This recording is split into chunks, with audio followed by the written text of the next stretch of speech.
If you spoke to me in the past year about wrestling, you've probably heard me praise the current Ring of Honor product. I even made a video about it early in the year, and honestly, most of what I say there holds up. I really love Ring of Honor. But news came out on Wednesday that is worrying. I want to talk about it because it stirred up several emotions in me. This isn't going to be a particularly good video. This is essentially therapy for me. I'm just trying to get my feelings into one place, partly so I can work through them, and partly so I can just stop being upset on Twitter.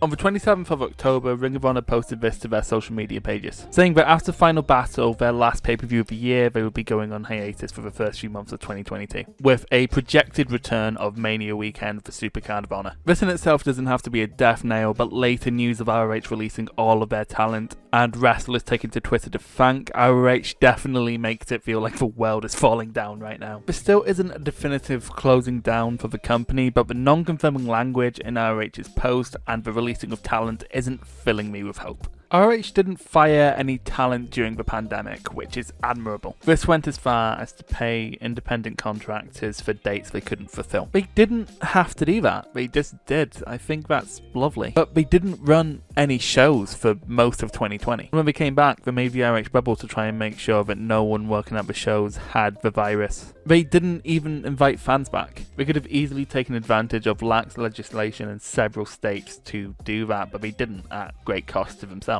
They acted more seriously and ethically than most other major companies. As a reminder, WWE was borderline heartless with cutting their talent. And they did this without cutting any of their TV schedule because apparently 205 Live and Main Event just had to happen. These cuts were completely unnecessary. They were making record profits that year. And allegedly in those early shows they were preventing audience extras from wearing masks. Again, this led to record profits for the Fed. This isn't the end of ROH per se. As I said, they've announced that they'll be around for Mania weekend. Honor Club will still be there if you want to watch their back catalogue, and their weekly show will be airing legacy content. But releasing all your talent is going to lead to a very different company, and I'm sad about that. I love the current ROH product, and I'm going to take some time to rant about it now because, oh my god, I love it so much.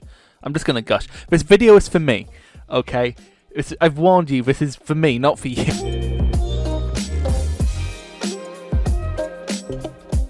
So I already made a video on my love of the current Ring of Honor product, but I'd like to talk about some things I loved about Ring of Honor because I think people have been missing out.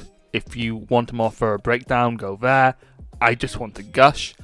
Sorry if it's incoherent, this video is more for me than it is for you, I can't stress that enough. Ring of Honor's booking is very logical and I love it. They have rankings for all their titles aside from the 6-man belts and they actually stick to them. Meaning if they want someone as a contender, they have no choice but to build them as one. So even if the story of a given match on Ring of Honor TV doesn't matter to you, there's still a reason to be invested because it will shake up the rankings of whatever division those wrestlers are in. I've seen it argued that if wrestling companies did exactly this, it would negatively affect storylines, but you know, that just didn't happen in Ring of Honor. They booked very well. For example, LFI and the Foundation were feuding going into the 19th anniversary show. And down to naturally how they fell in the rankings, they faced each other for the World TV and Tag titles of the pay-per-view. Every result mattered in ROH to a higher extent than any other company I watch, and it was great. It made me watch every week. Speaking of LFI and the Foundation, Ring of Honor got faction-based booking down so well. They have several factions, all of which have different dynamics with each other.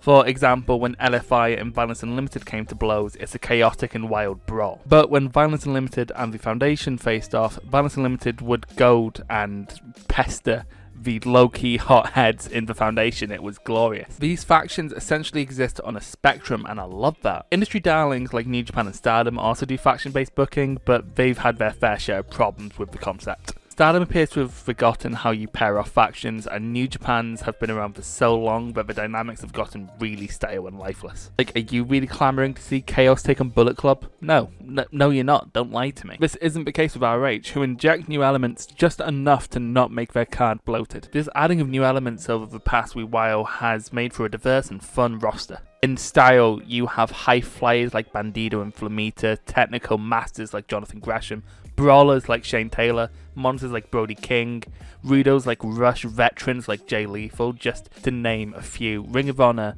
is not beholden to one style and therefore has the freedom to be a variety show, which was refreshing after several years of New Japan fandom. Different divisions have different flavours without ever being monotonous. For example, you're more likely to see a spotty sprint in TV than you are in Pure. That's not to say Pure doesn't have sprints, it's just more likely to happen in TV. It's also worth noting that at one point this year, all of Ring of Honor's championships were held by a person of colour. There's this prevailing and shitty argument that if a company pushes a bunch of people of colour, it will feel forced. But Ring of Honor just straight up did that. Fuck for weird racists. Oh, also, Pure Rules. Oh my god, Pure Rules. I love Pure Rules so much. The simplified rule set led to a lot of very interesting dynamics. You had people like the Foundation who were very good at burning people's rope breaks while also being quite liberal with using their own. Josh Woods, who just never used rope breaks. Silas Young, who in my perception used rope breaks as a means to gain an advantage over his opponents. He'd use the distance created to land something. You had heels like Flip Gordon and Dragon Lee and Kenny King on the rare occasions they went down into Pure, who would bend the rules to their breaking point. There were so many different mini metas at play in the division that I just don't have the time or energy to break down right now. I highly recommend Forrest Sova's videos on the Pure division, both on his channel and on the ROH channel. Link in the description. Those videos are just so dense with information, but you never feel lost. It's amazing. It's some of his best work. Link to it in the description. All these factors led to Ring of Honor being the one weekly show I would routinely watch this year. It's rare I would watch more than one match from any given episode of Dynamite, SmackDown, NXT. I just cherry picked. I would find time to sit my ass down and watch Ring of Honor nearly every week, and I'd make a point to catch up if I missed a week. The show going after December is going to be a big hole in my wrestling diet. Ring of Honor also has a legacy that can't really be denied. Chances are, if you were a big star in Ring of Honor, you'd go on to be a big star somewhere bigger later on. The list of wrestlers from the 2000s and 2010s which would go on to bigger things after doing well in Ring of Honor is astounding. CM Punk, AJ Styles, Bryan Danielson, Samoa Joe, Adam Cole, Christopher Daniels, Kevin Steen, El Generico, Eddie Edwards, Matt Sydal, Claudio Castagnoli, Chris Hero. I could go on. This reputation led to them being a springboard for several big things. Ring of Honor was a springboard for Bullet Club's Western success. Cody went there to build up goodwill and a reputation before starting AEW. Ring of Honor even had a hand in producing All In. Them and also PWG are the main reasons the Young Bucks ever got over. It's not hyperbole to say that without Ring of Honor, you wouldn't have AEW. Ring of Honor is also responsible for bringing New Japan wrestlers to the West and showcasing them before their boom. People like Kushida, Okada, Tanahashi and AJ Styles being on Ring of Honor TV is what got me interested in checking out Wrestle Kingdom 9. When you stop and think about it, the wrestling landscape would be unbelievably different if Ring of Honor didn't exist.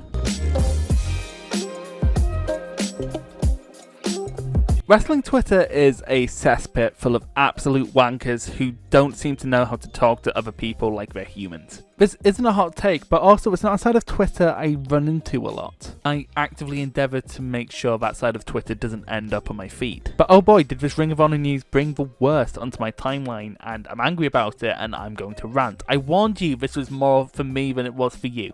Okay, let me have my rant. We'll start with AEW should buy Ring of Honor / ex Ring of Honor wrestler should go to AEW, because honestly, it's my least favourite of all these tweets. When WWE bought out competition, made deals with big indies like Progress Evolve and ICW and hoarded talent, people were rightfully mad. I thought this was a desire to not see a monopoly in wrestling, but it turns out that wasn't the case. Apparently some people's stance on monopolies is, I like them if the guy making them is the billionaire that I like. To be clear, I know this isn't something Tony Khan is actually doing, but fans actively calling for him to do it when they would absolutely eviscerate WWE for even trying it is so blatantly two-faced that it makes me so angry. Your stance on monopolies should not be beholden to whether or not you like the billionaire creating them. To be clear, one or two companies owning all the talent is bad for everyone. My stance on wrestlers going to AEW and WWE are,